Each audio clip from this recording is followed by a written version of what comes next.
Η ευλογία του Θεού να είναι μαζί σας και μαζί με τις οικογένειές σας, σε όλη σας τη ζωή και σε όλη την αιωνιότητα.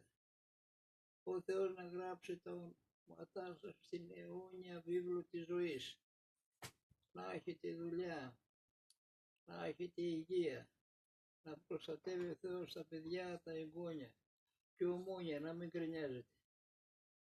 Υπάρχουν άνθρωποι θεομάχοι, χριστομάχοι που πολεμούν τη θεότητα του Χριστού και με μεγεθυντικούς φακούς προσπαθούν να βρουν χωρίες στην Αγία Γραφή και τα παρερμηνεύουν για να πούν ότι δεν είναι Θεός ο Χριστός.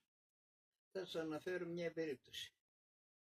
Θυμηθείτε τι είπε ο πλούσιος νεανίσκος στον Κύριό μας. Διδάσκαλε αγαθέ, τι είπε ίσας ζωή αιώνιο κληρονομήσω. Διδάσκαλε αγαθέ, τι να κάνω για να κληρονομήσω την αιώνια ζωή. Και ο Κύριος του λέει, τι με λέγεις αγαθό, ουδής αγαθός είμαι εις ο Θεός. Από αυτό το λόγο τον Κυριό μας, οι ασεβείς, οι αμαθείς και οι επιπολέοντες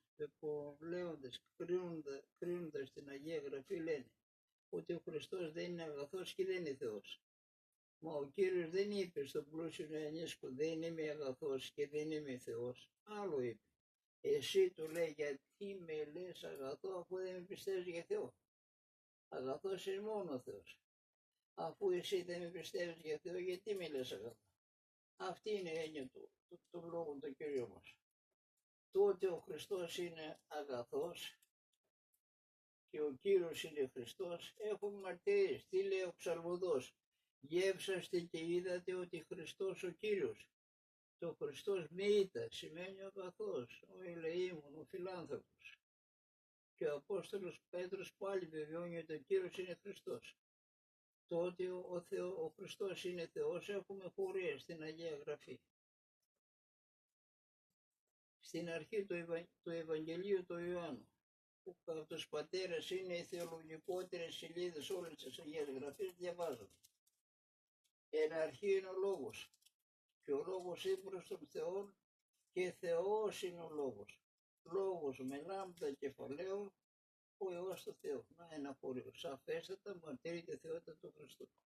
Εν αρχή είναι ο Λόγος, και ο Λόγος είναι προς τον Θεό και Θεός είναι ο Λόγος. Τι είπε ο Απόστολος Θωμάς όταν τον κάλεσε ο Κύριος μας να τον ψηλαφίσει για να πιστέψει ότι αναστήθηκε. Ο Κύριος μου και ο Θεός μου. Δεν τα βλέπουν αυτά τα χωρία αυτοί οι άνθρωποι που αρνούνται τη θεότητα του Χριστού.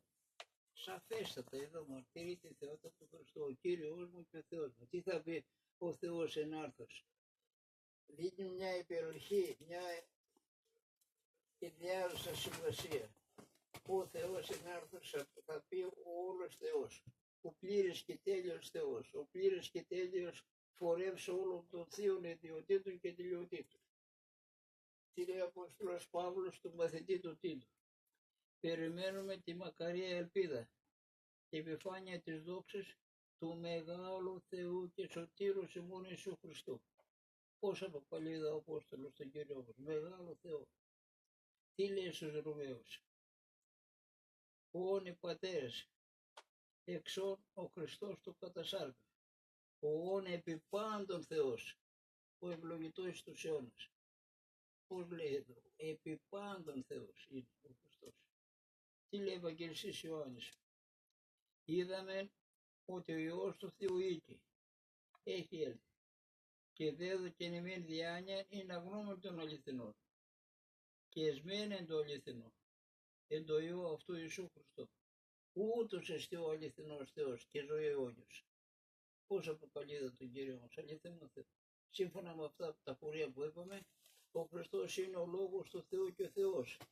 Είναι ο Κύριος και Θεός. Είναι ο μεγάλος Θεός. Είναι ο επιπάντων Θεός και είναι ο αληθινός Θεός. Τι άλλα χωρία θέλουν αυτοί οι άθλοι για να πιστέψουν ότι ο Κύριος είναι Θεός αληθινός.